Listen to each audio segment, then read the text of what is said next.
गरुड़ पुराण को हिंदू धर्म में एक ऐसा ग्रंथ माना गया है जिसमें जीवन, मृत्यु और मृत्यु के बाद की यात्रा का रहस्य गहराई से बताया गया है। इसमें केवल मृत्यु के समय की घटनाओं का ही नहीं, बल्कि जन्म से पहले और जन्म के बाद आत्मा के भाग्य का भी विस्तार से वर्णन मिलता है। ये शास्त्र हमें ये समझाता है कि मनुष्य का जीवन कोई संयोग नहीं है, बल्कि पूर्व जन्म के कर्मों और ईश्वर की दिव्य व्यवस्था का परिणाम है। एक, जन्म का रहस्य। गरुड़ पुराण में कहा गया है कि आत्मा अनादि और शाश्वत है। आत्मा न कभी जन्म लेती है और न मरती है, बल्कि केवल शरीर बदलती है। जब जीव पिछले जन्मों के कर्मों का फल भोग चुका होता है, तो उसे नए शरीर की प्राप्ति होती है। गर्भ में प्रवेश। जीव माता के गर्भ में प्रवेश करता है और 9 महीने तक वही रहता है।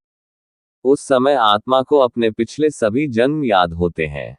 वह ईश्वर से प्रार्थना करता है कि इस जन्म में मुझे ऐसा जीवन मिले जिसमें मैं मोक्ष का मार्ग प्राप्त कर सकूं। लेकिन जैसे ही शिशु जन्म लेता है, माया का आवरण उस पर पड़ जाता है और वह सब कुछ भूल जाता है।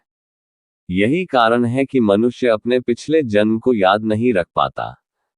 2, भाग्य का लेखा जोखा। गरुड़ पुराण स्पष्ट कहता है कि मनुष्य का भाग्य जन्म से पहले ही लिखा जा चुका होता है। ये भाग्य किसी और ने नहीं, बल्कि स्वयं मनुष्य के पिछले कर्मों ने लिखा होता है। यदि उसने पुण्य कर्म किए हैं, तो उसे अच्छे परिवार, सुख, संपत्ति और ज्ञान की प्राप्ति होती है।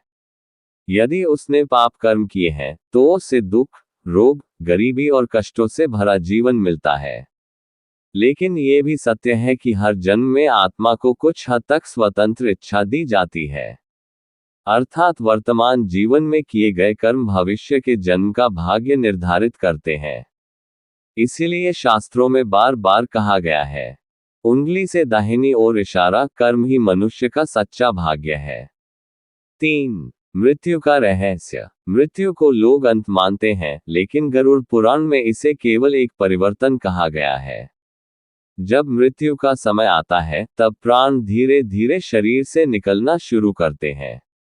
यमदूत आत्मा को उसके पाप और पुण्य का स्मरण कराते हैं।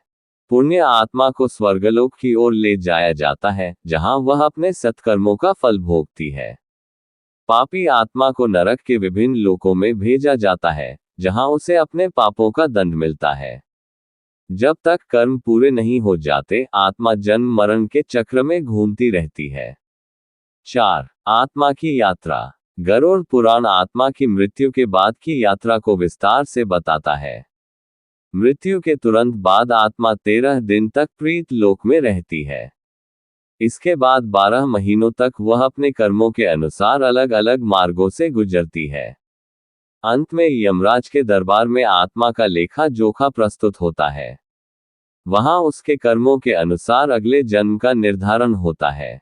5, सबसे बड़ा रहस्य। गरुड़ पुराण का सबसे बड़ा संदेश यही है कि आत्मा अमर है। शरीर बदलता है, आत्मा नहीं।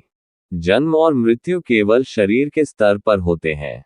भाग्य पहले से लिखा होता है, लेकिन उसे बदलने की शक्ति भी हमारे वर्तमान कर्मों में छुपी होती है। मृत्यु कोई अंत नहीं, बल्कि अगले जन्म की तैयारी है। जो व्यक्ति धर्म, सत्य, दया और करुणा का पालन करता है, वह इस चक्र से मुक्त होकर मोक्ष की प्राप्ति कर सकता है। 1, निष्कर्ष। जन्म और मृत्यु का सबसे बड़ा रहस्य यह है कि मनुष्य का जीवन उसके पिछले कर्मों का परिणाम है। जन्म से पहले ही भाग्य लिखा जाता है, लेकिन कर्म करने की स्वतंत्रता वर्तमान जीवन में भी है। मृत्यु केवल आत्मा के लिए एक नया द्वार है, जिसके बाद वह अगले अनुभव की ओर बढ़ती है। जो व्यक्ति इस सत्य को समझ लेता है, वह भय, मोह और लोभ से मुक्त होकर जीवन को शांति और सद्गुणों के साथ जीता है।